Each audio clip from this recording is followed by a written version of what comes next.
Welcome to the Terrible Podcast with your hosts from SteelersDepot.com, where you can find all your latest and greatest Steelers news. It's Dave Bryan and Alex Kozora, always lit, talking Steelers. And now, here's Dave and Alex.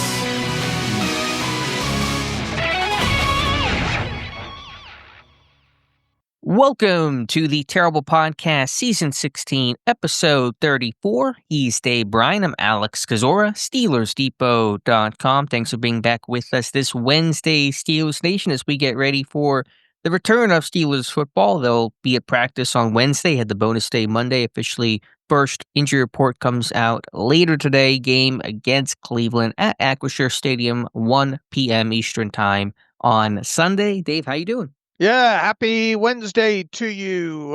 No teams are undefeated in the NFL entering week 6 at this point. What does that say about the NFL at this point? I think that's the first time that's happened since 2014. I think I saw ESPN stats, something along those lines. I think it was mid to later 2000 teens is the last time that we haven't seen at least one team go undefeated through that period of time. Does that mean there's more parity in the league than ever before?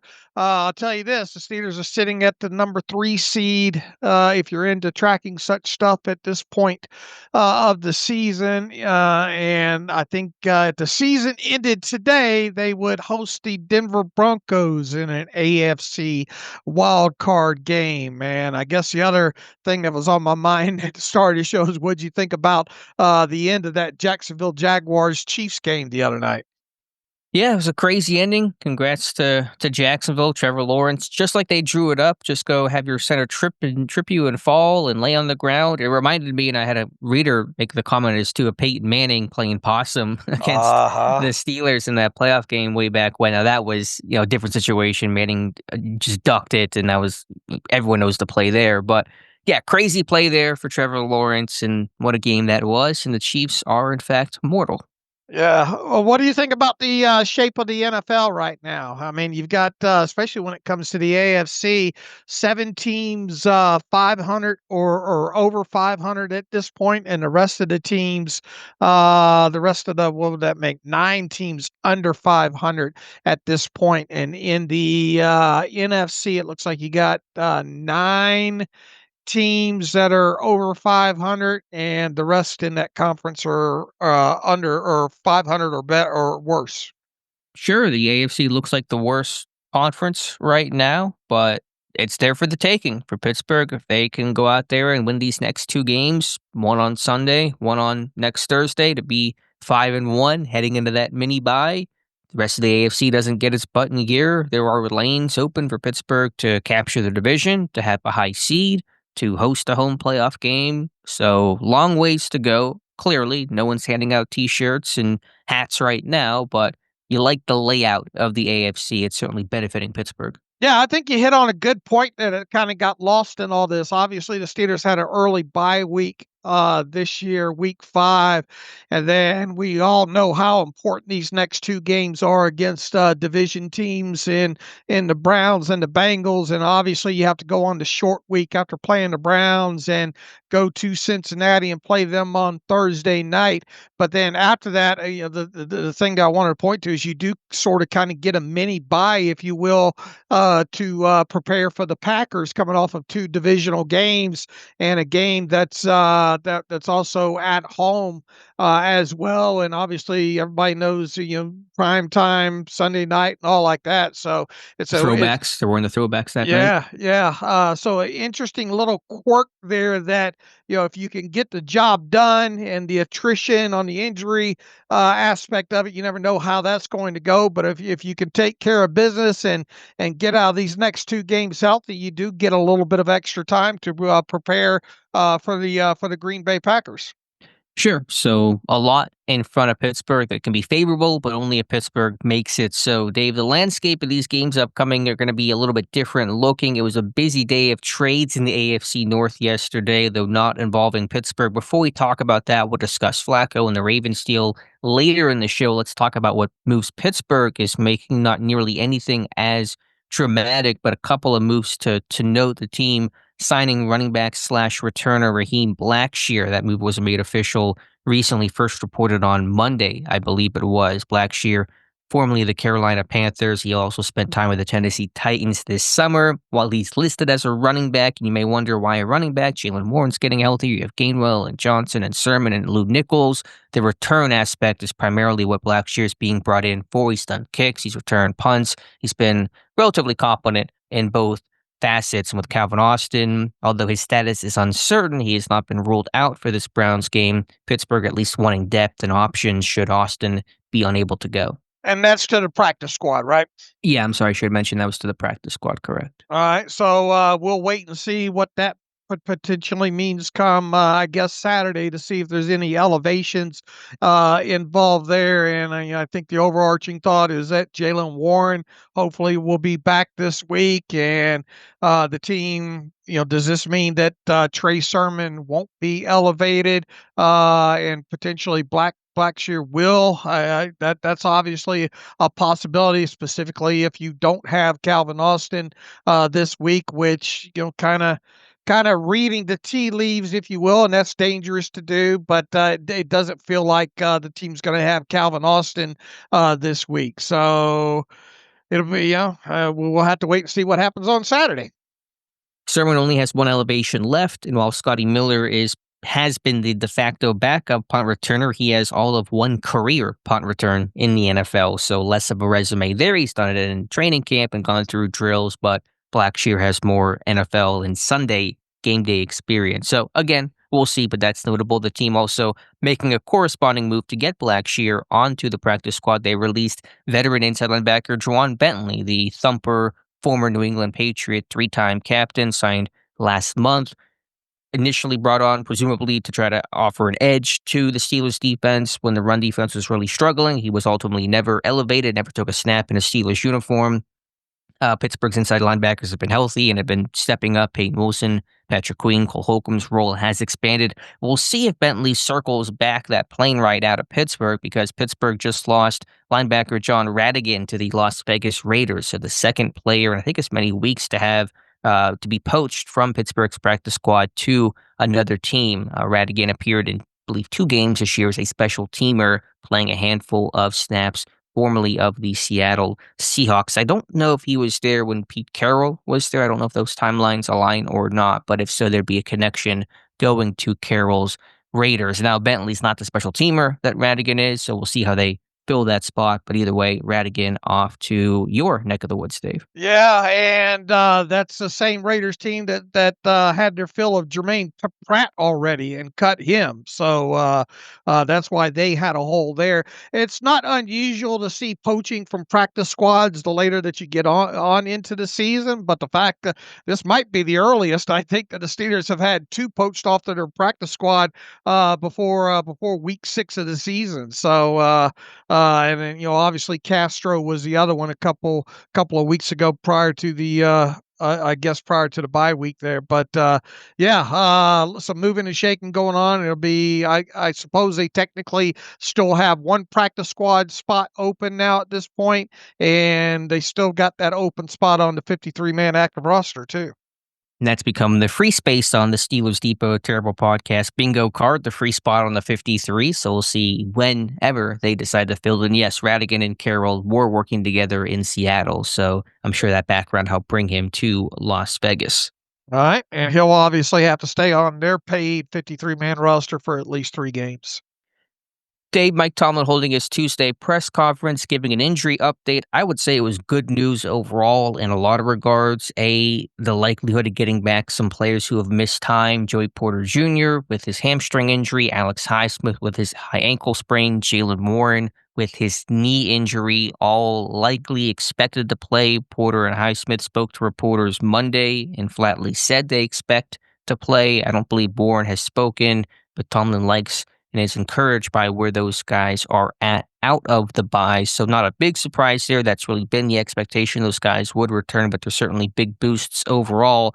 Less certain on wide receiver Calvin Austin and his shoulder injury, and cornerback Jalen Ramsey with his hamstring injury, both suffered against Minnesota in week 4. But Mike Tomlin would not rule those guys out. Said they're not going to work early in the week of practice, would not expect them to practice today, but they could perk up late in the week. So the fact that door is even open for those guys is a positive sign. Yeah, it could be Mike Tomlin just having a little gamemanship as well, too, with the old we'll leave the light on for him, the door is ajar type aspect. But I don't know. Was Calvin Austin asked by Dulac about his status last night? I don't think he was he? Or if he did, he probably glossed it over. Yeah, but he spoke to reporters on Monday, which, doesn't happen for guys who are seriously injured generally. Now, Austin did not really comment on his status too much. He did not know if he was going to go on IR, which just gave the boilerplate answer of we're going to follow doctors and trainers' advice. So he has not really offered a lot of clarity, but he's done a whole lot of interviews for a guy that is injured. So that, to me, is some small positive sign. Yeah, and if for some reason he did end up being able to go this week, maybe the plan would be to not put him on punt returns, on top of it. So that could be yet another reason for potentially Blackshear being signed, and we'll see if he gets elevated from the practice squad. If I had to guess right now, and that's dangerous to do, I would guess that Calvin Austin and Jalen Ramsey will both be inactive this week. I would as well. And my first thought was they'll only miss a game, but as we just mentioned, there is that quick turnaround, the Thursday game in week 7. So can they get back for that game, or will Pittsburgh hold them out through week 7, have the mini bye, and then be good for week 8? We'll have to wait and see. But I just wish that week 7 game was a Sunday, because then I'd be more confident in saying that Austin and Ramsey will only miss one game, but the quick turnaround on the road makes things tougher. Yeah, I would like to hear from Jaylen Warren potentially today to see how he's because as you mentioned, Porter and Highsmith, I think, have already gone on record saying they think they'll and expect to be back this week. Warren, I don't think, has spoken to anybody yet. Maybe that happens Wednesday, Thursday, or Friday. Here, I would imagine they'll stick a microphone in his face there. But a little bit of a surprise that he was even scratched that last game prior to the bye week, but did have the bye week to recover there. So once again, if I had to guess, I'd say Warren, Highsmith, Porter all back this week. Austin and Jalen Ramsey, I think, will potentially be down, and then we'll have to see how the rest of the are you going to elevate a wide receiver this week in addition to potentially Blackshear? Well, the minutia we'll know by 4:00 Eastern time on Saturday. And even if Warren does not talk, the injury report will do the talking for Pittsburgh that will get released later today. Dave, what else did Mike Tomlin have to say? I think the big thing from his press conference that was not health-related was discussing pretty in-depth the distribution of tight end snaps, why Darnell Washington played so much, why Pat Freiermuth and Jonnu Smith played so little. And in summation, Tomlin talked about the need to have big guys to block those 4-3 defensive ends. And he said it was not realistic, not fair to ask guys like Freiermuth and Jonnu Smith to do that. You need 300-pounders, and they have one in Darnell Washington, and talked about facing some 4-3 teams coming up like Cleveland, like Cincinnati, and how that role of the big tight ends and Spencer Anderson could continue. So suggesting that Freiermuth's snap count may still be limited to a degree in these next couple of games. So bottom line is Pittsburgh needs its big people to block fellow big people to get this run game going, which it certainly did in week 4 against Minnesota. Alex, if you were on the roster, you would probably not dress this week against Cleveland. Look, we have a certain personality, particularly when we play 4-3 teams. I haven't been bashful about that, Mike Tomlin said. That's why we drafted Darnell Washington. You can't play 4-3 teams with 250-pound tight ends. You can't. Tomlin said, there are weight classes in combat sports for a reason. Okay, so we're into the heavyweight, light heavyweight division now, in so many words. He says, when the people are 300 pounds, you better have somebody out there that looks like that animal. that was our intention in Minnesota, certainly as we move into divisional play in the next couple of weeks. So we're getting a little preview here about the Bengals as well, too. And we're playing 2-4-3 teams. Certainly you're going to see more of that. It's unfair at times to ask guys like Pat Freiermuth and Connor Hayward to block 4-3 ends. Amen. Praise Jesus. That's not realistic if you want to have a real good run game day. So yeah, I no secret here. Mike Tomlin obviously was asked about Myles Garrett and how they're going to go about probably trying to prevent him from being a game wrecker. And Mike Tomlin in so many words said, look, it's not a secret there. Everybody tries to do it. They try to put bigger bodies on them. They tried to chip with the tight ends and the running backs, and even though that's the game plan everybody has against Myles Garrett, he still somehow at times figures out how to wreck games. However, I think Minnesota did a fairly decent job of minimizing the game-wrecking ability of Myles Garrett this past week overseas in London there. Imagine the Steelers looking hard and heavy of how that transpired. And long story short, I think we're set for another week of some heavy snap distribution going to both Darnell Washington, and you got another 300-pounder over there too, and Spencer Anderson. That Mike Tomlin had some pretty glowing positive things to say about coming out of the bye week as well too. So I don't disagree with it. I think Mike Tomlin laid it out perfectly there. You cannot let Myles Garrett wreck a game for you. And as good as this defense has been, which Mike Tomlin had a lot of praise for during his Tuesday press conference, you better have some big bodies out there. So I would suspect we could see a muted snap total count for guys like Pat Freiermuth, Jonnu Smith, and Connor Hayward once again. And I get it, and I support it. It is paramount and critical to the Steelers' offense. They must be able to run the ball, and they've struggled to do so until that Minnesota game. And you got to do everything you can and explore every avenue and sacrifice whatever you got to sacrifice to be able to run the ball. If you can't do that, then you can't marry your play-pass game. You're stuck in third and long. You're putting too much pressure on this young offensive line and Aaron Rodgers and his lack of mobility, and it all falls apart, and your offense will struggle and sputter as it did in, say, weeks 2 and week 3. Against Seattle and New England. So get big people on big people. Pittsburgh has generally not been a great team running against 4-3, run Cincinnati aside because they don't practice against it and they don't face it. And so they've generally done worse against those units than they were doing. That was the case early in the season, against some of those big defensive ends and big defensive linemen with the Jets and Seattle also. So you got to get your big people in there. I think these things ebb and flow. I think Freiermuth will get his chances at some point. I know the production has been underwhelming, and you're paying him a lot of money for not a lot of production right now, but you got to do what you got to do to have success and run the ball and get out of games with victories. Pittsburgh is playing to the strengths of their tight ends, which is the whole point of having all of these tight ends. So you can juggle and match and, depending on the game plan and defensive personnel, utilize your best people. And that's exactly what Pittsburgh is doing. Yeah, but that's not stopping the consternation out there. Man, why are you paying these two tight ends the kind of money that you're paying them to not get them involved, or not at least getting them on the field 20 plus snaps a game, and then B, not getting the football in their hands. But as Herm Edwards said, you play to win the game. So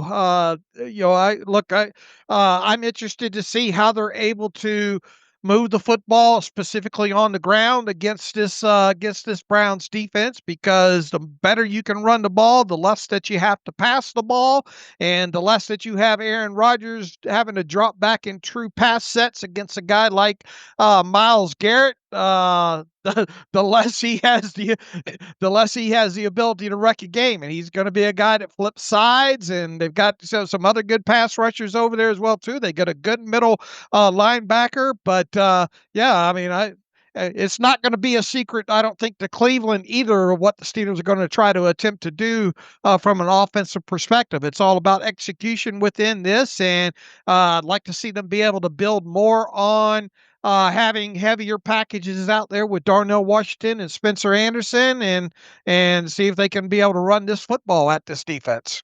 And Pittsburgh will still inevitably be in some third down situations and pass situations where guys like Frymouth and Smith can make their plays. Let's see how this game goes before we start judging exactly snap counts and usages, and game circumstance can often dictate plans and personnel. And if Austin does not play, which I agree is unlikely, there could be more target share for these tight ends. You had the bye week to stew on it. I'm sure Pittsburgh and Arthur Smith recognizes some of your highest paid playmakers, and Frymouth and Smith are not being highly productive, and so are there different ways to get them the football.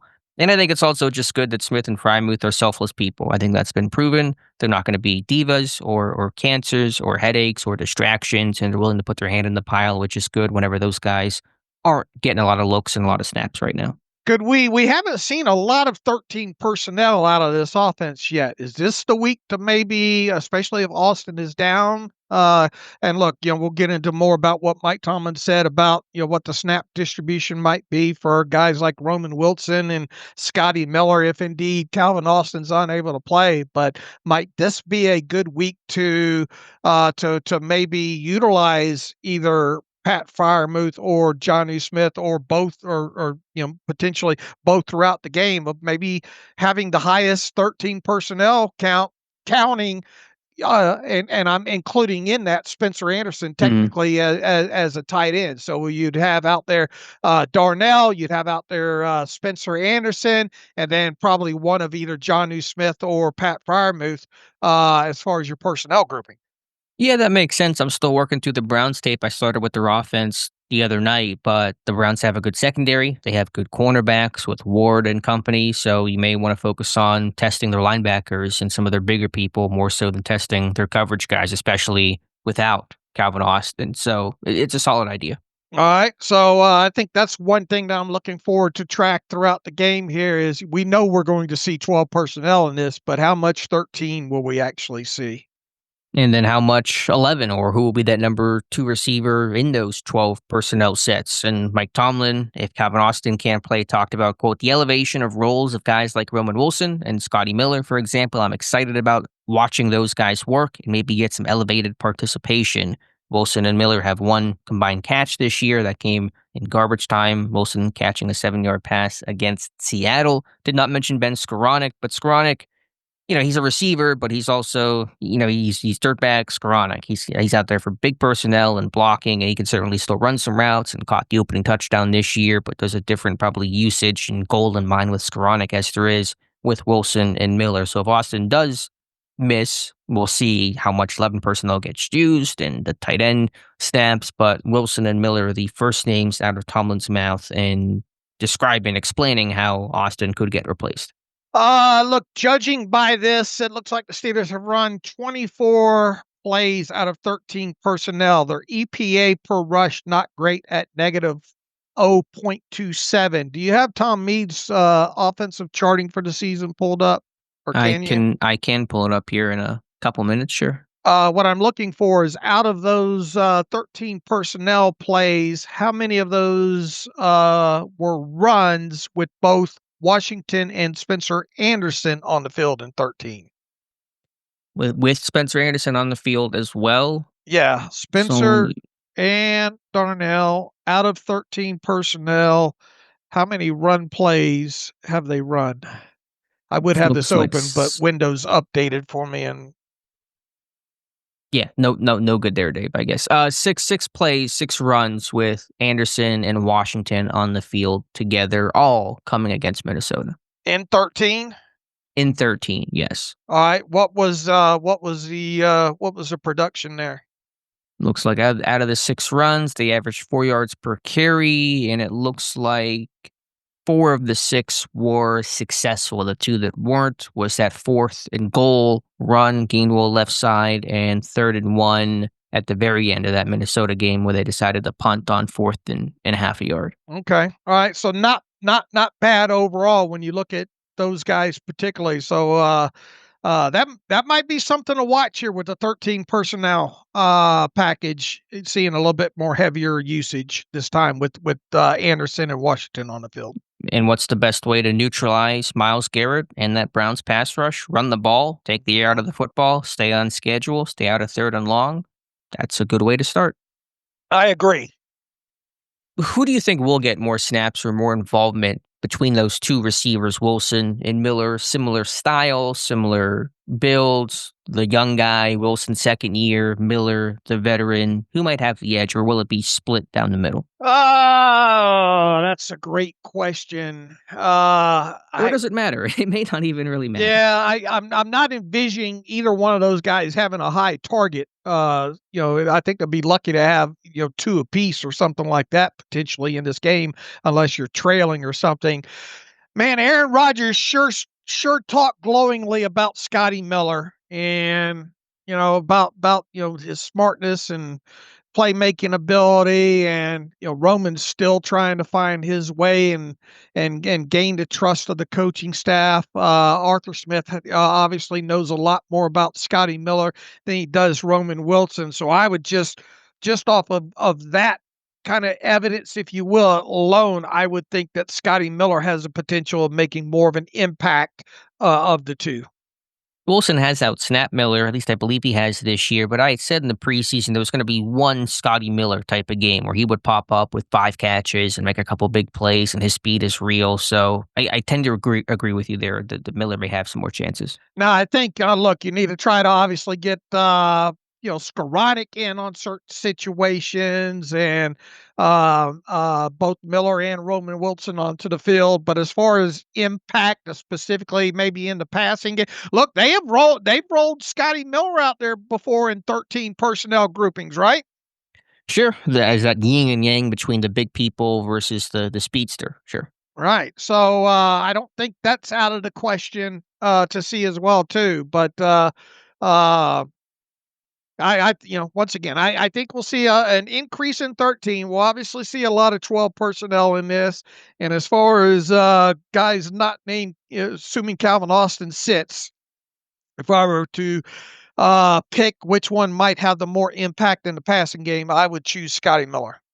It's just about, can one of those guys make a play? You're not going to have high volume. Like you said, the goal is going to be to run the ball, throw it 25 times. DK is going to get his, go to the tight ends, to running backs. Can Miller and Wilson make a play? Something splashy downfield, a 3rd down conversion, break a tackle, do something big, something clutch. That's what I'm looking for from those guys. The volume won't be there. Can you capitalize on the likely few chances you will get? All right, and when it comes to I don't want to get too deep into this because we're going to be previewing the game on Friday, hopefully with Scott Petrak as well.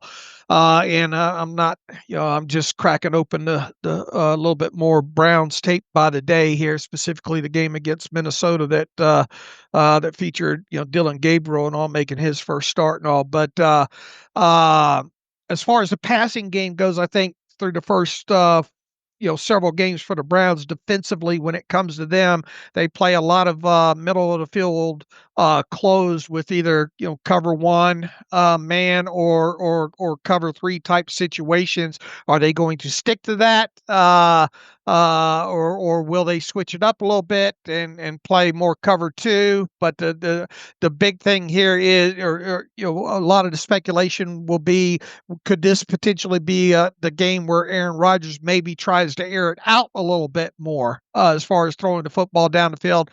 But I'm not convinced that we'll see that. And here's the big thing that I checked on this morning, according to SIS, and it's not hard, at least in your head, to go through it, especially with how few of plays the Steelers offense have run through their first 4 games. I think only 7 pass attempts of more than 20 air yards so far for the Steelers and Aaron Rodgers, and he's completed just 1 of those, and that was to Calvin Austin against the Seahawks a couple of weeks ago on kind of one of those over routes where Austin really didn't have anybody around him on that play. So, and once again, if you're going to drop back and try to throw the football more than 20 yards down the field, you're going to need time to do it. I'm not suggesting that we see a lot of that in this game, especially when Myles Garrett, that's more time for him to get after the quarterback. And I did bring this up, though, I think, even ahead of this past weekend's games and all. There's got to be, you can't just have 25 true pass sets in this game with Aaron Rodgers, especially if you're not getting the football out. So I expect Aaron Rodgers to have some designed rollouts in this one. You're not going to do it 10 times a game, but that's got to be part of your game plan too, especially in situations where you expect Rodgers to potentially hold on to the football a little bit more. Yeah, if you're getting single high, the sidelines open up. You're getting one-on-one matchups. Now Cleveland has confidence in their corners, and probably a big reason why they're playing a lot of single high. They feel like their corners can go match up against a lot of receivers, but that will create those one-on-one chances to throw downfield. Now maybe it's not 5-step drops and a hitch and throw it 40 yards. We've seen Rodgers kind of take a quick drop and just with that quick release throw it up for Metcalf against, I think, Minnesota. There was that quick kind of jump ball thrown to him on the sideline on third down early in the game. So you may see some stuff like that. But certainly with the speed, Pittsburgh still has a receiver, even sans Austin with Miller and Wilson, and seeing some single high and knowing that Ward's going to probably shadow Metcalf. That's going to be a tough matchup. Certainly he'll still get his targets, but it's a good corner that's going to be out there. Really big opportunity for Wilson and Miller to go make a play. Yeah, this is a good game to make another step forward in your run game for sure. Right. That's got to be the primary goal for every week, but especially in a game like this. What else did Mike Tomlin have to say? He talked about not caring about the AFC North struggling and putting singular focus on himself and the big task at hand, which is getting the first divisional win of the season against Cleveland on Sunday. I can't help but think there was a fist pump or two by Mike Tomlin over the weekend. I mean, he says he doesn't care, but I'm sure he at least noticed what is happening. Yeah. He's got to at least be aware of the landscape. But it's still early, and we all know what happened last year. And those comments I'll keep repeating. So long ways to go. Yeah, I can't help but think there was there wasn't zero emotion when Minnesota scored that last touchdown. Fair enough. Let's see. Speaking of which, he praised Browns quarterback Dillon Gabriel, who almost led the win in London against Minnesota. They came up just short, but Gabriel played pretty well, took care of the football, even kind of quipped that this guy's older than Nick Herbig. He's, 25 years old, 6 years in college, played a ton of football, set a bunch of records in college football. And so while he is a rookie making his second career start, he's probably not your typical wide-eyed rookie. Boy, Mike Tomlin could certainly work for Steelers Depot, couldn't he? He rattled off them stats like it was nothing. He threw for talking about Gabriel, said he threw for over 18,000 yards in college, 155 touchdowns, 32 interceptions in terms of TD to interception ratio. He says, I think that in-helmet perspective you can't put a price tag on. He said he also threw for 10,000 plus yards in high school. And he went on to say that what's his superpower? What's the Dillon Gabriel superpower? His mind, right? I think that was the comment that he made about that. His intelligence, his football IQ, limiting negativity, no interceptions. Only think sacked maybe twice last week against Minnesota in that tough Vikings front. So a good outing from Gabriel. Yeah, he says specifically, I think timely processing is a superpower, and I think his experience in that superpower has been on display. I mean, we're only talking about, obviously you got a plethora of college games and all, but and only one full NFL game and a couple of preseason appearances there. But he definitely painted Dillon Gabriel as a competent quarterback. Which I think he was. Yeah. Did you watch him against Minnesota? Yeah, I did. I thought he did a good job of spreading the football around different areas of the field. I thought that touchdown throw to Njoku, he fit right in there in a tight window. That was a good read, good throw in that instance there. And I thought overall he represented himself well. Me too. Me too. On those tough circumstances on the road, even though I think Cleveland was technically the home team in London, your first start against Brian Flores and company.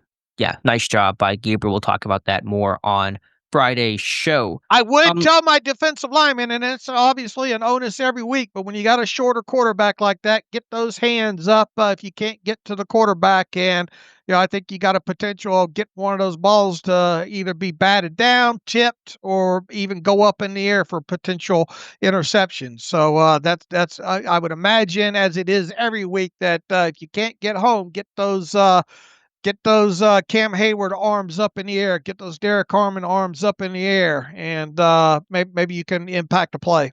Pittsburgh's been one of the best at disrupting plays in that fashion. Tomlin still giving some encouragement to Pittsburgh's rookie Caleb Johnson that he's working right direction. We'll see about opportunities, and he'll have to make the most of his chances. So, what that looks like with Warren presumably coming back and Gainwell coming off a career game that shows he can be a runner is hard to say, but maybe a couple opportunities for Johnson, perhaps similar to where it was in weeks 1 and week 2. Yeah, and I think that needs some more diving into, and I do believe Mike Tomlin. He had the truth serum working pretty good right there, especially coming off of the mistake he made on special teams a couple of weeks ago.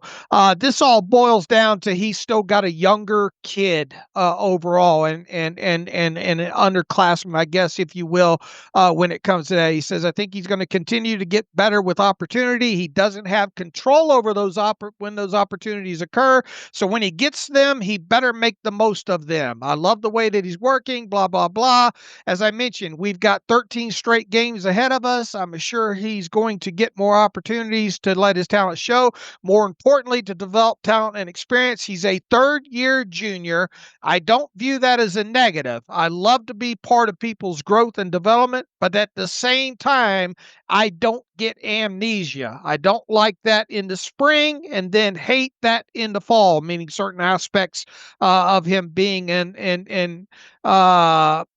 younger player. So as a leader, man, I embrace the get better component of his profile. And sometimes that's going to require work. Sometimes it's not always going to be pleasant moments, but that's what they pay me for. So I think you've got a young guy here that's still trying to learn aspects of professional football as it relates to college, and the intention there is to bring him along slow. And I would imagine, even though I think he's going to be in uniform, I'm not expecting a heavy. I think most of those snaps are obviously going to go, assuming Jaylen Warren dresses. And obviously you saw what Kenneth Gainwell can do in this last game out. That's the way the distribution's going to be. And Caleb Johnson might be lucky to get 2 or 3 touches of the football against the Browns.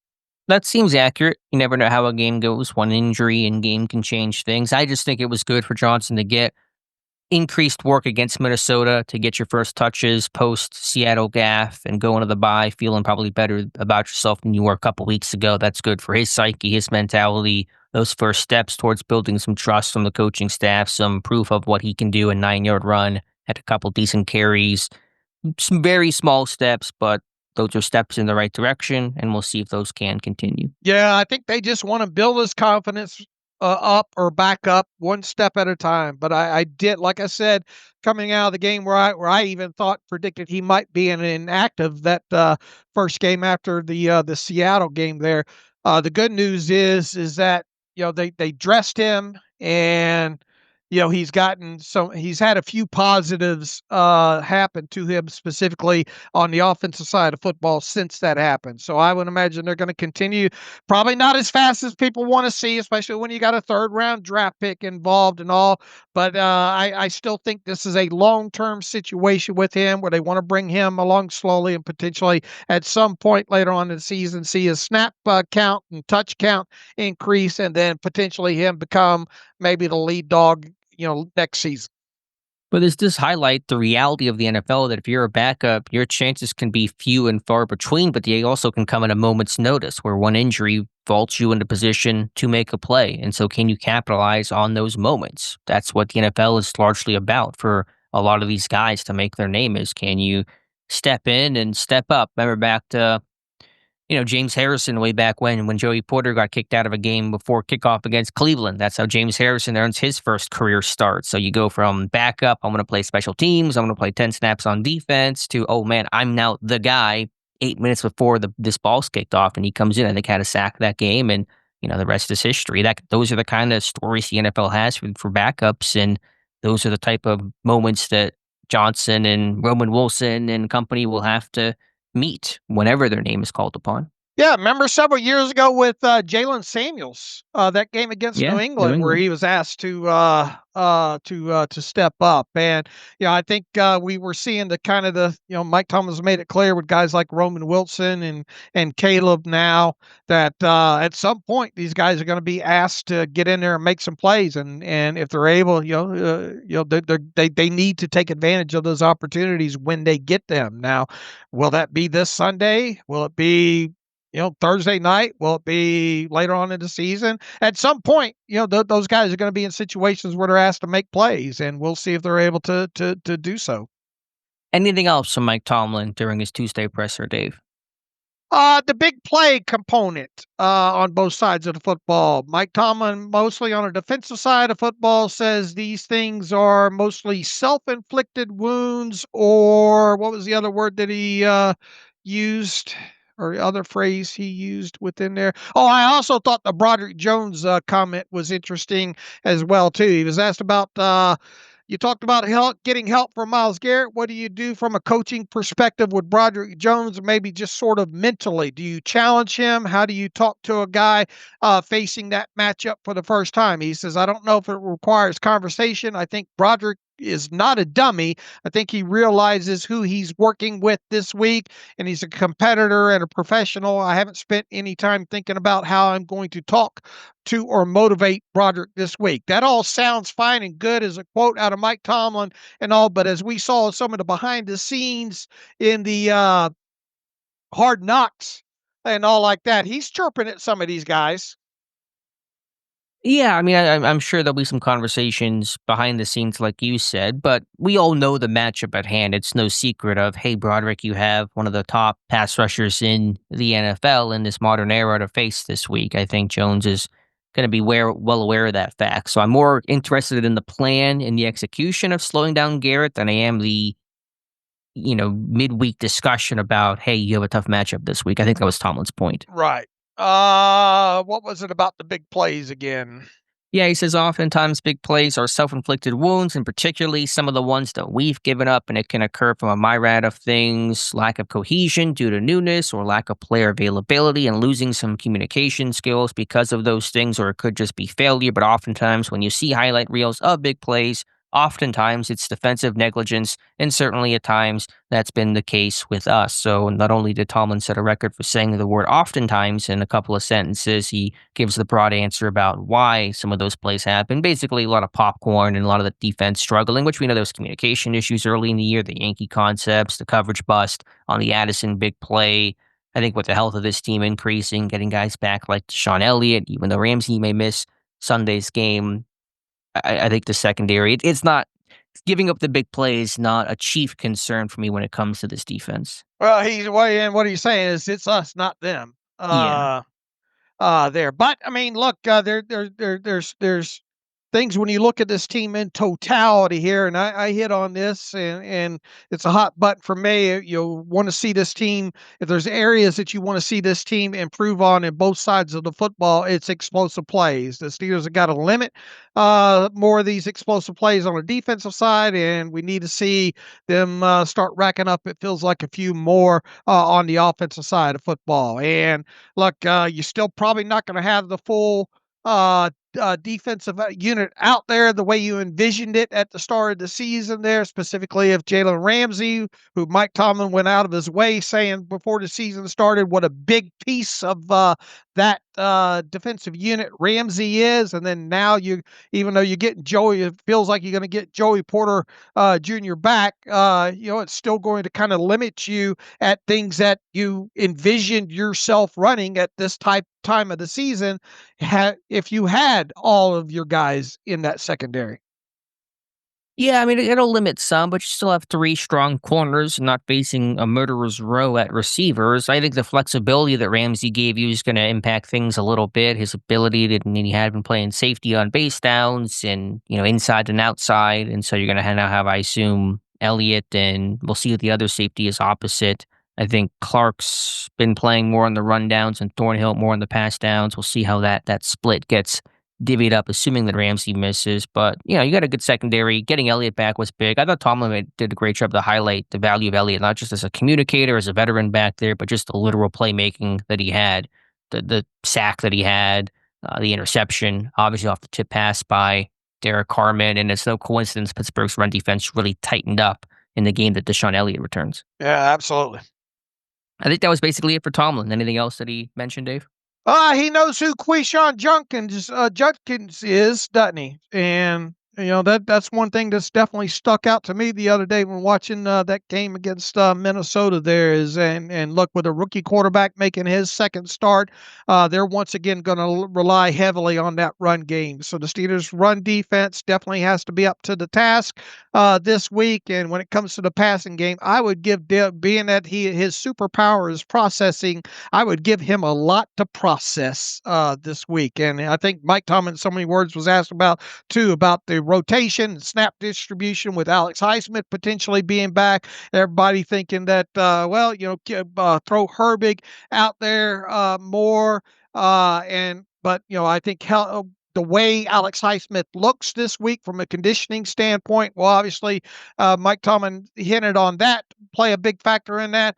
But I would expect to see some of these three outside linebacker packages on defense. And, man, I would sugar up them A gaps as much as possible this week, especially if they don't have Ramsey, because I want Dylan Gabriel to have to do. I want to see just how good that super power of processing is for him this week. Yeah, well, hopefully you're just putting yourself in those situations to be able to do that. That means you're in third and long, obvious pass situations. Cleveland's playing from behind. If you can do those things, you're going to obviously greatly increase your chances of winning.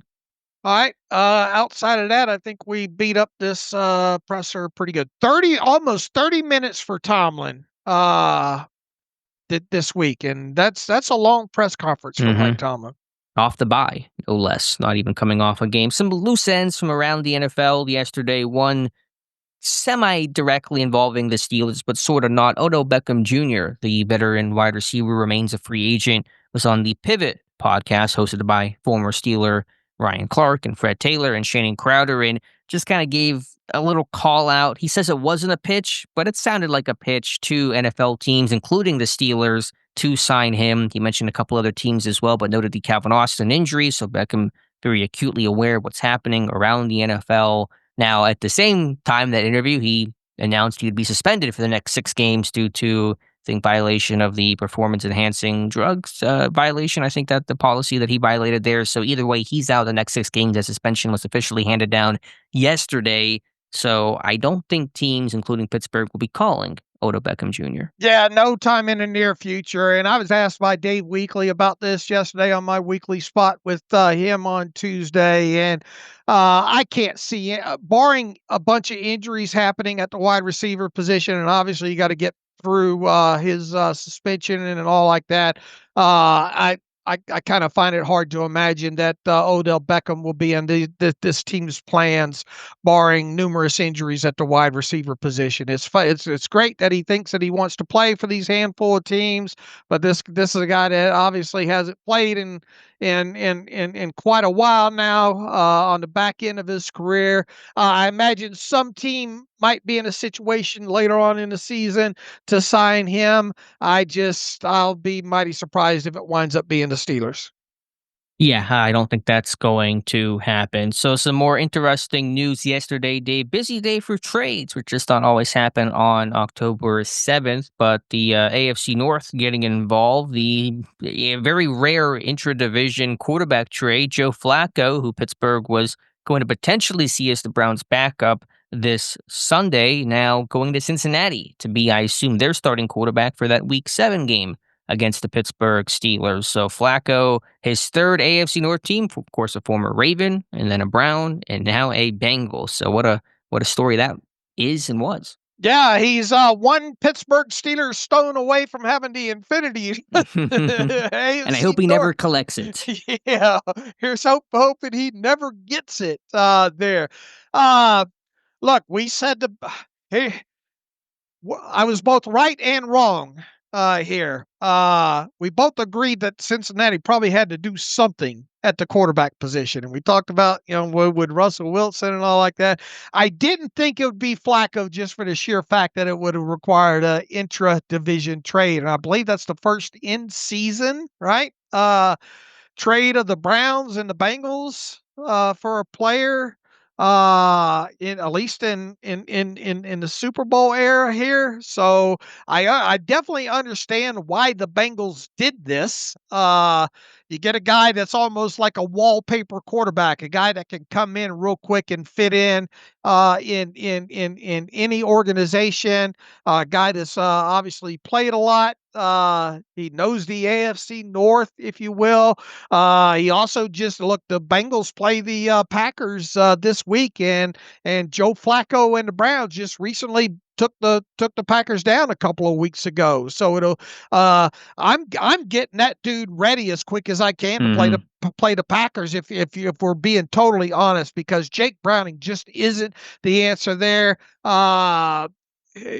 When you look at some of the replies that the Bengals head coach had, since the game ended about, is Browning still your quarterback, and kind of working his way around that, the writing was kind of on the wall that they would do something. I will not be shocked if Flacco starts against the Packers on Sunday. They need a win in the worst way. I don't think Browning's the guy to do it. I bet obviously the Jamar Chase and T. Higgins are excited to at least have someone that knows where the ball probably should go in certain instances.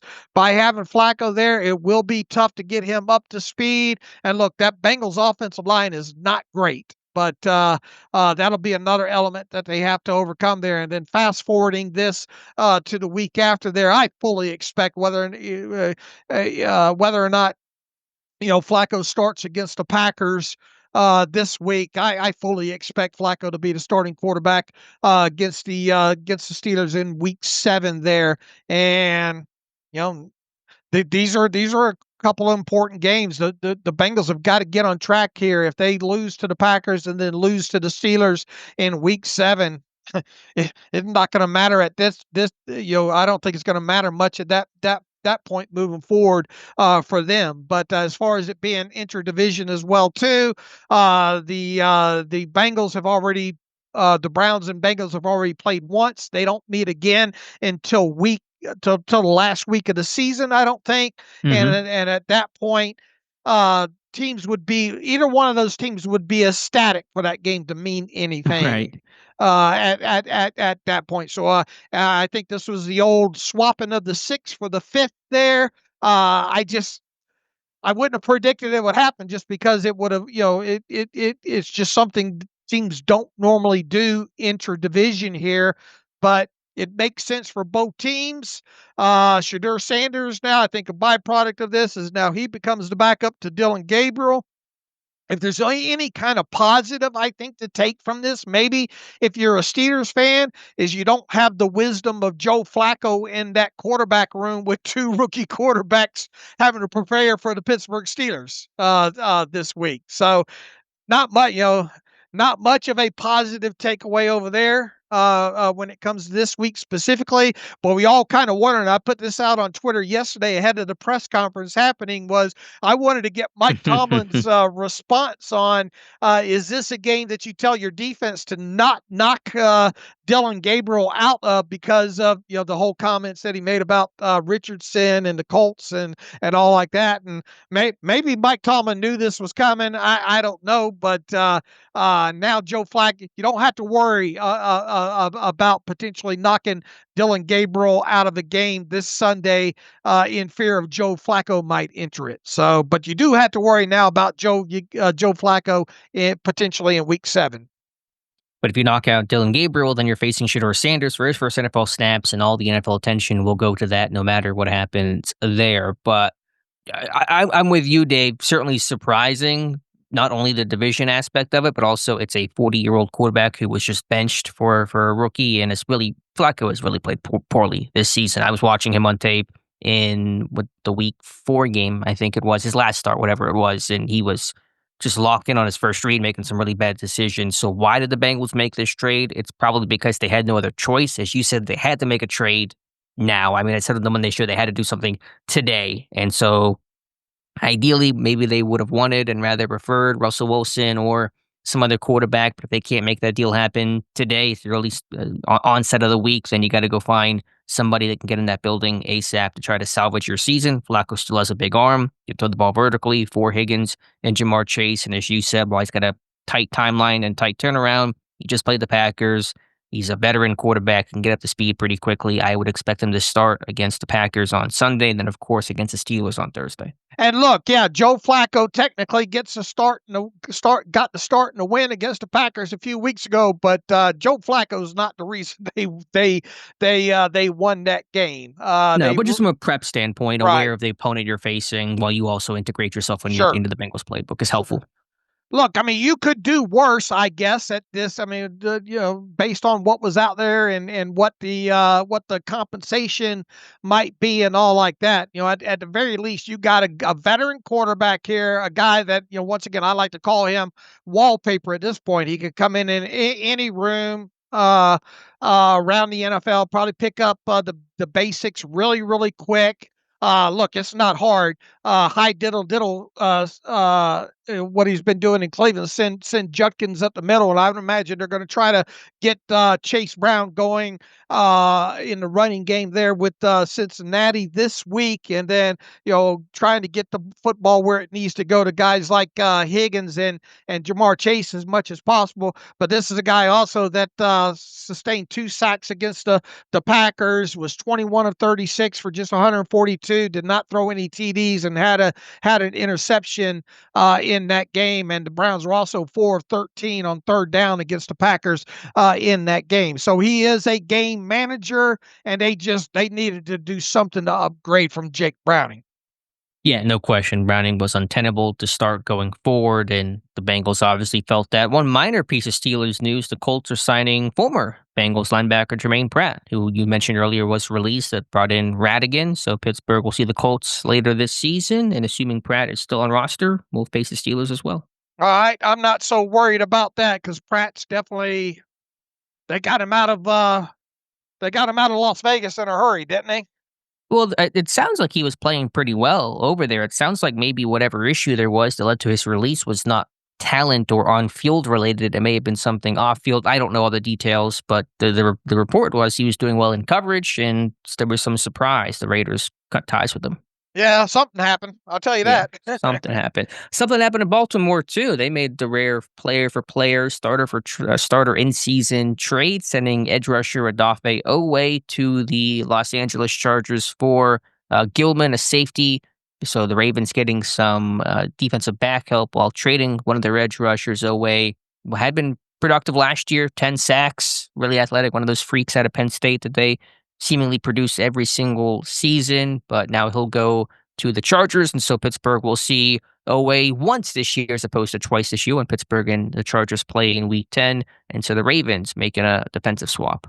Boy, what a difference in things going on over in Baltimore right now. They're essentially saying now that, and they really needed Oweh to build on what he did last year, and obviously hadn't got that. And I think the end of his contract's coming up, and this is a defense that looks like it's not the same.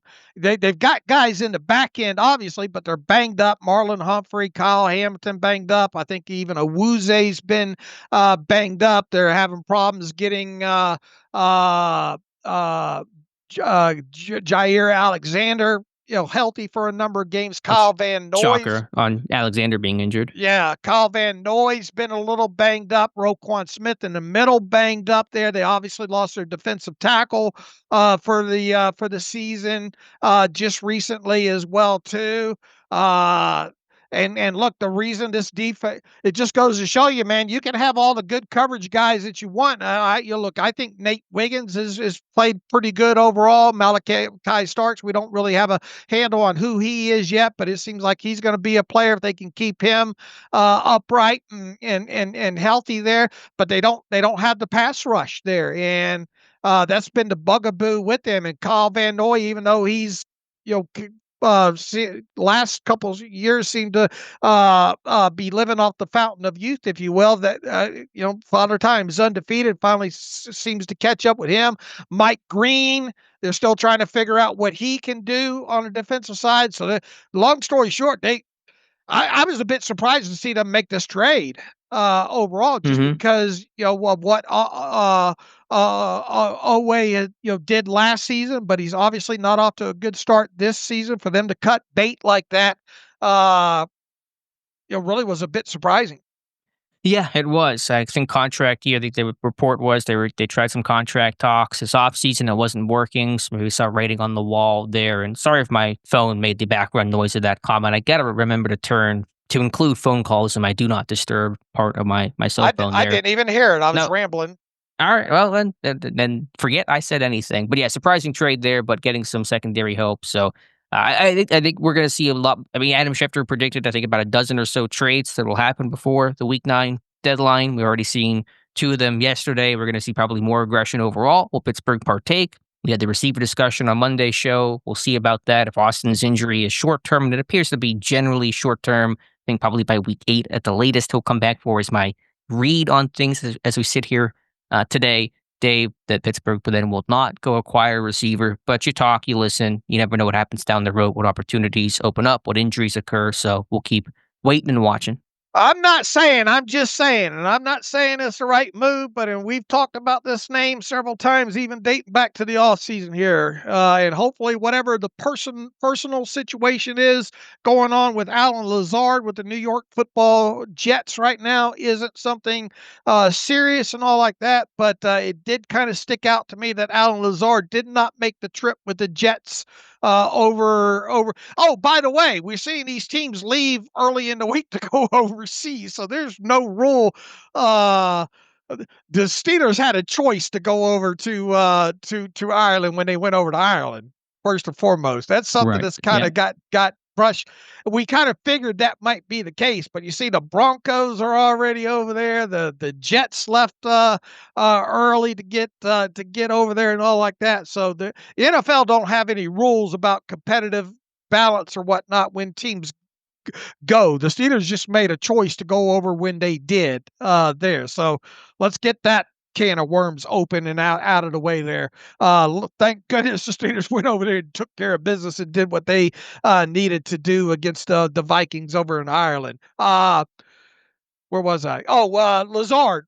That's a weird segue, but I don't know what's going on over there. I'm just saying that Lazard is back stateside here.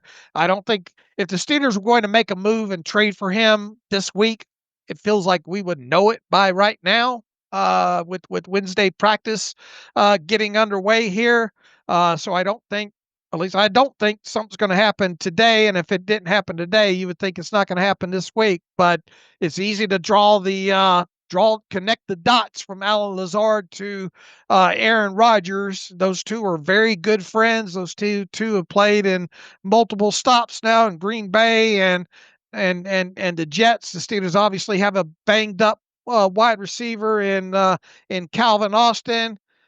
Maybe that's the way they go, but this could be just something that Alan Lazard had a death in the family. Who knows, there. But Aaron Glenn did say that Alan Lazard's not going to make a late trip over to London this week to play in that game. He's out this week.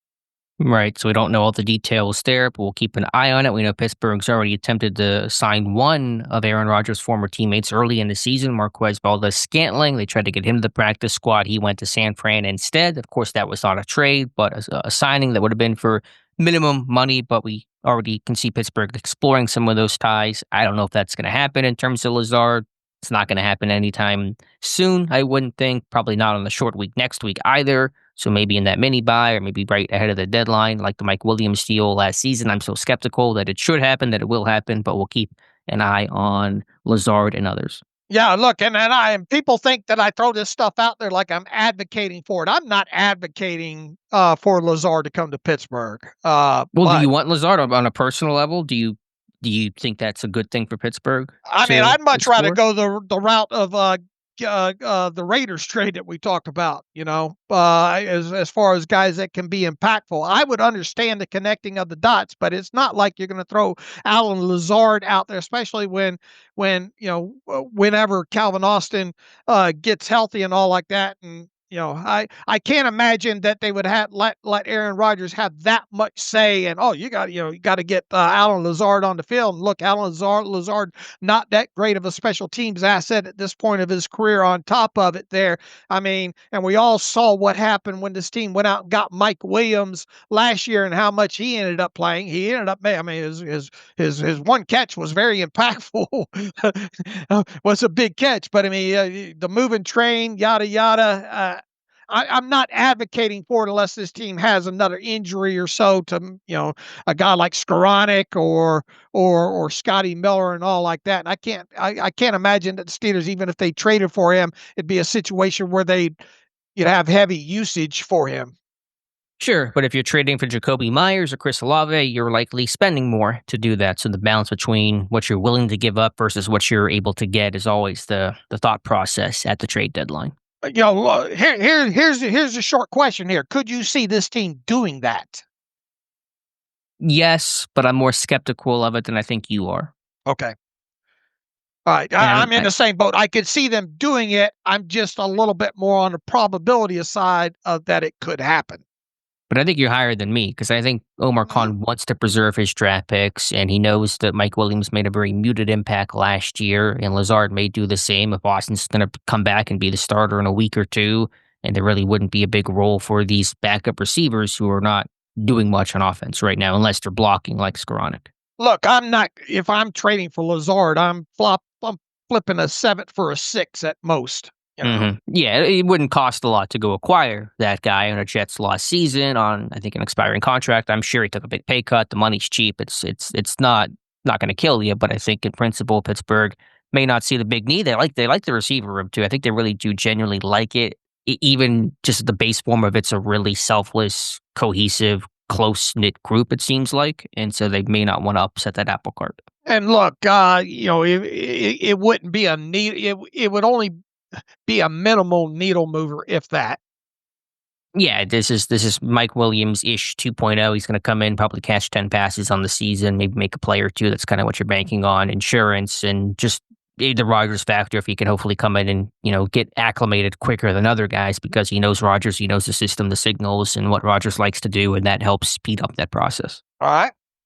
All right, Dave, anything else across the NFL? I think that's basically all I had to share. I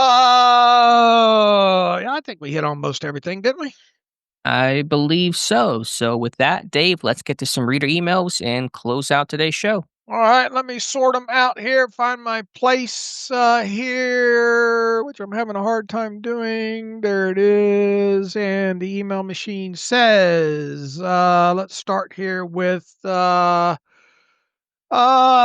Nile back in here. Quick minutia questions. What is the salary cap implication of keeping the 53rd roster spot and the extra practice squad spot open? I don't imagine it's a lot, but I figured Dave probably has it calculated. Look, it's take, at worst, take a 17th or take 1/18th of a minimal salary as far as the 53rd spot goes. Now, here's the thing, though. The Steelers have been elevating guys.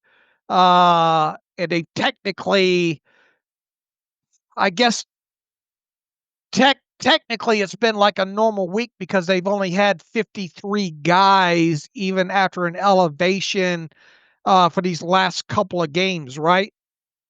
So the only thing that the only thing really they've been saving per se, I guess, is if they were in a situation where they wanted to carry like a 54 or 55 man roster due to, say, injuries or an elevation there. They've still been technically, I think the last two games have had 53 players to choose from come game time, right?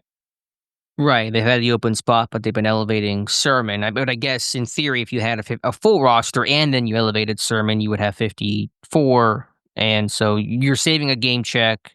How much is that overall is kind of, I think, the question. How much money are they Yeah. saving on that game check, which would be the minimum, what is the minimum for a player? You're probably saving $10,000. I don't know what the game check a Yeah, week would be. little bit higher than that. As Probably far higher as than that. practice squad guys go, those guys earn anywhere from, what is it? I forget what it is. 18,000 a week at most or something like that. Or 20, Yeah, but what 22. would the game check be for a guy on the 53-man roster, not on the practice squad, but signed to the roster on a minimum level contract? What is his weekly game check? Well, let's take a minimum salary of what is 800 what is it? You just ballpark it probably. I mean, you're going to be in the ballpark. 850,000, I don't know. Just something like that. Divide that by 18. No, isn't it 36? So they get paid now over 36 week. They get paid in Well, off season now too. but I think as far as cap purposes go, I'm thinking cash purposes. yeah, $46,667. Okay, so I guess that's technically what they're saving here a week until that spot gets filled. Right, and practice squad obviously less than that, about half of that. Right. All right. The other aspect of the questions he have here: do you think they are keeping the 53rd spot open for the third quarterback? If so, which quarterback will that be? No, technically, no. I don't think they're keeping that 53rd spot open for the third quarterback right now. Look, this is something that's just fluid on a week-to-week basis, too, based on injuries and availability of guys. I don't think that they're purposely running around with this 53rd open spot on their roster for a third quarterback. Yeah, although we should mention, and I should have mentioned at the top of the show, will anyone's windows get open today? Typically, Wednesday's a day where it commonly happens. I know they had the bonus Monday, but practicing, first report comes out Wednesday. You have Corey Trice Jr., you have Will Howard eligible, you have Dante Kent eligible as well. So could those guys have the window open? We shall see. I mean, we're already at, let's see, 11:18 Eastern time. They're probably going to start practicing pretty soon. So if any of those windows were, but we have seen them open up the window on like a Thursday or Friday as well too. So, well, I don't have a clue which way they're going to go on that. I think Trice is a name to watch with some corner injuries, Ramsey being hurt, and Trice was already pretty close to a return whenever they put him on IR. So I assume he's healthy right now. I would hope so. Yeah, you got numerous guys that went on IR at the start of the season that technically could have their windows open. So we'll have to wait and see.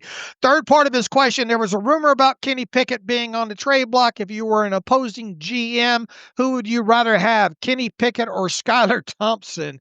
I haven't given a lot of thought to that whatsoever. And look, even though I know what's happening with Kenny Pickett, I haven't sat there and watched him, but both these guys are who they are, I perceive at this point.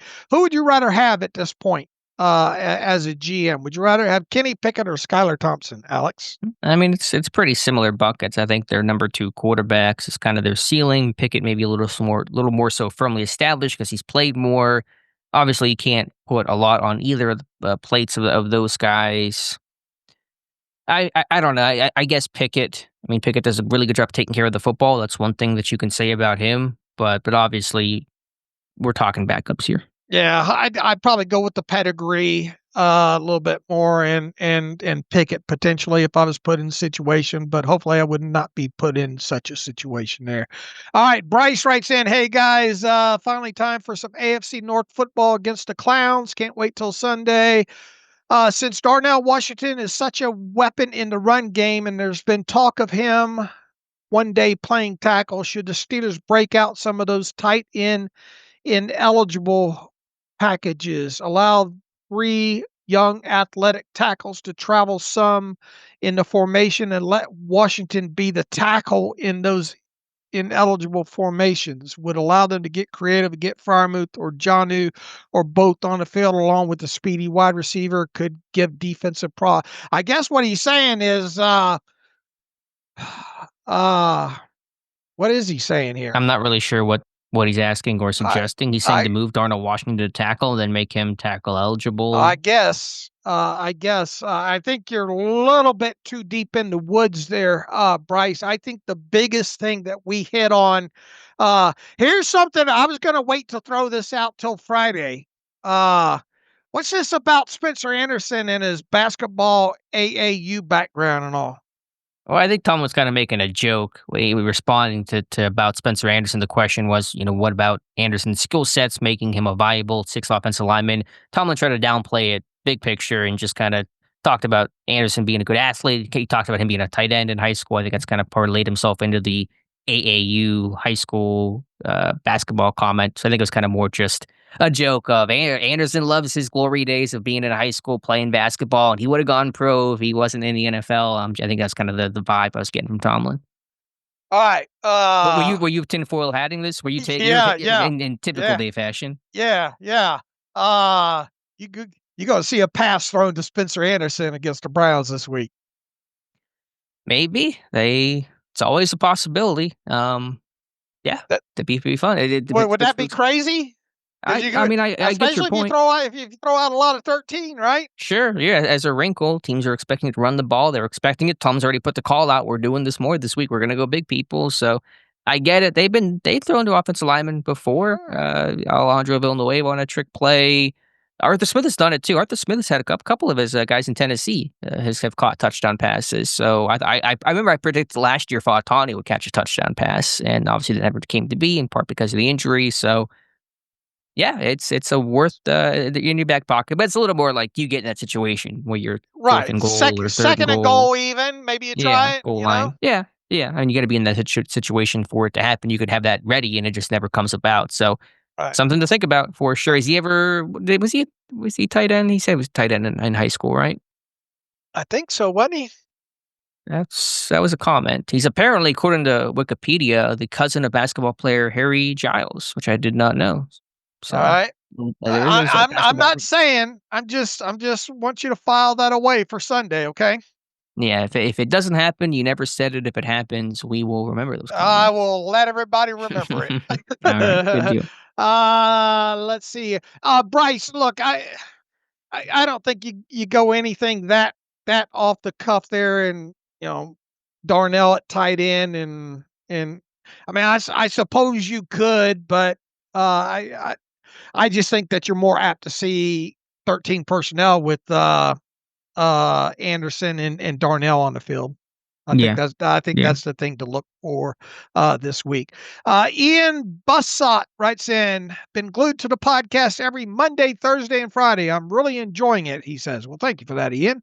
2 questions. The Steelers' first offensive series against the Vikings was not good. When discussing the game, one of you said, I think it was Alex, that the Vikings changed their defensive scheme after that. Why did they change it? The Steelers couldn't have forced them to do it after a 3-and-out, so why the change? He wants you elaborate on that. I don't even remember you saying that, but I talked about Minnesota getting out of their personality. They weren't mugging. They weren't giving those aggressive sim looks throughout most of the rest of the game. And I mean, I think Pittsburgh was controlling the ball. They were running the ball effectively. They weren't playing in 3rd and long. Rodgers was getting the ball out super quickly, and so Minnesota had to kind of bail on that on those fronts. So I think that was the reason for the change was when you're running the ball, when you're staying on schedule. Pittsburgh was averaging 8 yards per first down in this game, or 8.7.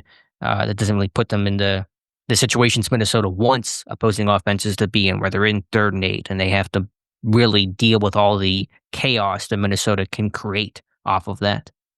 All right, number 2, in your discussions, you guys talk about the offenses or defenses' most complete game this year. When was the last time you remember the Steelers as a whole having a complete game?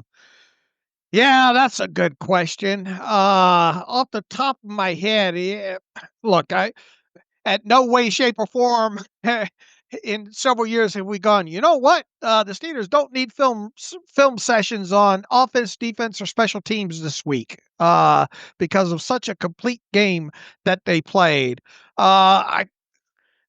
just in this non-scientific, but last year against the Raiders was a pretty decent game. Just overall, they limited the amount of explosive plays. I remember on defense, they shut down the running game. Offensively, they were efficient, I think, with Fields and all like that. Although they had quite a few Chris Boswell field goals in that game. I don't think they turned the ball over. Didn't they take the ball away 2 or 3 times in that game against the Raiders? And they beat them pretty soundly overall. I know that's, and look, who was the quarterback? O'Connell or Aiden O'Connell, Aiden O'Connell. In that game as well too. I'm not sending the game tape of that to Canton or anything. But I would probably say that's probably, at least in short term, of maybe a more complete game that we've seen this team play. My first thought went to the Jets game last year because that Raiders game still felt a little sloppy, and then Pittsburgh sort of pulled away at the end. But I remember Fields almost threw a pick. Actually, I threw a pick in that game and got called back by penalty, and that kind of felt like still was dicey in that moment. Now the Steelers were losing at the half against Rodgers and the Jets last season, and they really turned it on in the second half. But that felt like Pittsburgh's best game of the season. I guess to answer it probably a little more convincingly, the Bengals game in 2023 when Rudolph came in off the bench. His first start hit Pickens on that long touchdown, and it was off to the races from there. Pittsburgh won 34-11. So it's probably the last time Pittsburgh played its most convincing game start to finish. But I think the Jets game sort of had that feel, even though Pittsburgh did trail at halftime last year. All right. And look, this, I think the main takeaway here that we would like to see this team put together their best game of the season. We think it's ahead of them, right? No time like the present to do it. Whether that's this week or look, it goes without saying these are 2 big games this week, and this team has. If Mike Tomlin don't want to do the scoreboard watching, we'll do it for him. You've got the Ravens playing the Rams this week. You obviously had the Steelers playing the Browns. They could take care of their business that way. And you got the Bengals playing the Packers. You take care of business this week, and if things break the right way, there you could gain another full game on the entire division. Which how many times have we seen the Steelers be able to do that on back-to-back weeks? And then secondly, the follow up against the Bengals. You can. I mean, you win another game, you go 2-0 in the division at that point. Who knows? In Baltimore on a bye after this in week week? 7, correct. And then does it really matter who the Browns play if you beat them after this week? And I mean, you could really, really make, along with hopefully playing better on both sides of the football and gaining some momentum going into that big game against the Packers on Sunday Night Football there. I mean, it goes to division. AFC North ball is AFC North ball. I don't care what the 2 teams' records are at that point. Look, this is not a good week. Mike Tomlin has never lost to the Browns during the regular season at home. Now, he did lose the playoff game a couple years ago there, and that's definitely a red mark that you just can't toss to the wayside there. But you got a rookie quarterback. Mike Tomlin as a whole has got a great record against rookie quarterbacks. But this is still, I don't want to just play sky is falling. You do this on every AFC North. Dylan Gabriel showed a little something, I think against the Vikings there and against a good Vikings defense. The worst thing that can happen to this Steelers team is this be a close game late against the Browns, because anything can happen at that point. You're one big play away from potentially losing the game late against the Browns. And their defense is definitely the thing, is their calling card right now. And if they can manage for 3.5 quarters to stay above ground and be like they did with the Packers, I bet a lot of people got kicked out of their suicide pools that week of Joe Flacco versus the Packers and the Browns pulling that out. And you know, it's got to be probably a perfect storm situation like it was against the Packers. But that's how you lose ball games in the NFL, right there. So these are, you know, these are two wounded AFC North animals, but you better just not overlook them, just the same, due to Flacco coming in for the Bengals and Gabriel starting for the Browns. This is the NFL, and there's no such thing as a trap game, and in my opinion. So take care of business these 2 weeks, and we'll let Mike Tomlin know that we'll watch the scoreboard. We'll do our best. And Mike Tomlin's also been very good off the bye. I think Pittsburgh's lost a game off the bye since, I don't forget what it was, 2016, 2018. I'll get that stat nailed down for Friday's show. By the way, Cleveland taking on Miami, hosting Miami on week 7, Okay. week 7. So that's a game that'll be watched by tens of people. All right. Hundreds, maybe. Mike Gretler writes in, "Hi, David Ox. Was listening today to another excellent episode and remembered the second question from my previous email. Alex had mentioned Peyton Manning before NG fooled, well, before NG fooled when the defense of the opposing team making all plays look the same, and that being the linchpin to win the game. Why doesn't every team do that every time?" He's got a misspelling in here before. Yeah, that's a typo, I think, in there. But he's asking, why don't teams make their shells look identical to not give that information that was so vital to Peyton Manning? I mean, there's a consequence to it. It's harder to rotate coverages. You're rotating late. You're not able to probably be as versatile schematically that you would like to be. And not every quarterback is Peyton Manning. And you want to be able to give different coverages and do some pre-snap confusion that may stress the opposition. It didn't stress Manning, but it may stress a Dylan Gabriel, a rookie quarterback. So there's always pros and cons to it. I think Manning was more a specialty situation because he was just so darn smart. Right. And look, in a perfect world, you'd like to be able to run everything out of the same personnel grouping and formation. But in today's NFL, it's just so True. hard to do. And plus, you have the attrition aspect, as Mike Tomlin said, the communication and how long are these guys been. You know, in a perfect world, you'd like to be able to do that. But the feasibility of that happening in today's NFL, I mean, it's impressive to see what some of these teams are doing, like the Vikings and look, the Bills with that safety / slot guy that they have over there and able to do some of the things that they're able to do, but they've had some attrition as well. Who's the linebacker over there that had the other injury again? Milano? Yeah, I forgot to double check with Milano. Another pectoral injury for him? Did he really? Man, he's been so snake bitten. Was that in Sunday night's game? I thought he left. Yeah, it looks like it week to week after re-aggravating his pec injury. Yeah, what a good player, and the guy just can't stay healthy now. That has absolutely to do to nothing, but I was just something that was on my mind come out of that game the other night. What about Drake May? That guy put up a good showing against the Bills, didn't he? Yeah, he did. That was a coming out party. Here we are to beat the Bills in primetime stage like that. Kudos to him. So I think does that make Pittsburgh's win against New England look a little bit better? They took the football away in key moments. That's why they won that game. Yeah, right. I'll take that this week yeah. too. I'll take lots of takeaways. I think takeaways are such a huge part of defensive success. I know I still hate that people measure. You know, this team is third in the NFL, and they go by yards. First of all, go by points, not yards. That's how games are won and lost. But takeaways are the name of the game. Teams are going to move the football. It's an offensive world, quarterbacks and offensive schemes, horizontal pass game, RPO game, all that kind of stuff. Teams are going to get yards. Can you get takeaways? Can you get red zone stops? If you do those things, that's a good defense. All right, that's all the emails. Let's go back and end this where we kind of started with me and never really got your answer there. What do you think about?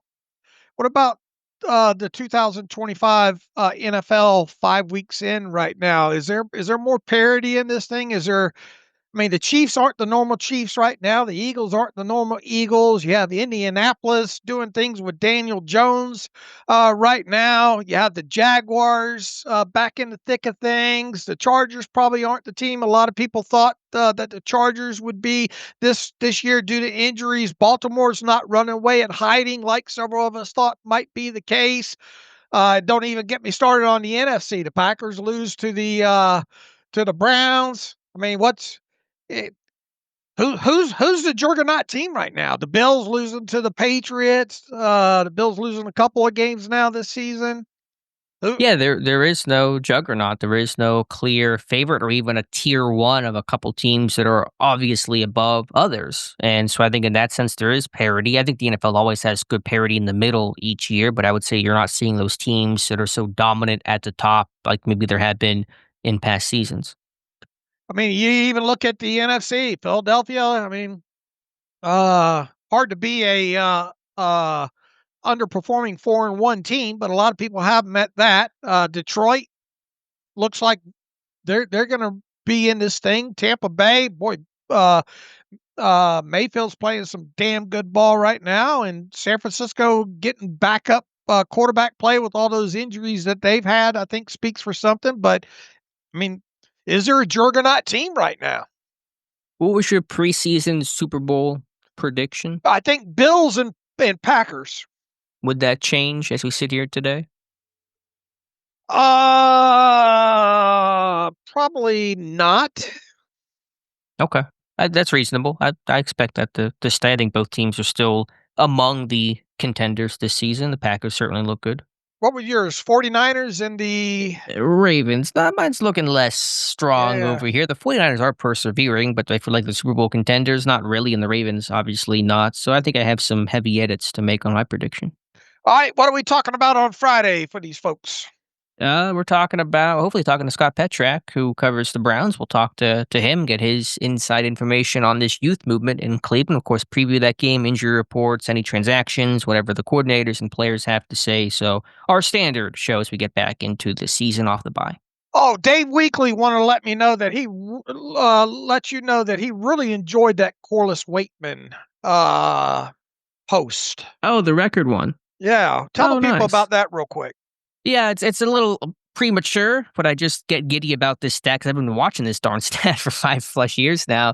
The Steelers record holder for longest and best gross average for a season is Bobby Joe Green, the other Steelers Joe Green in 1961.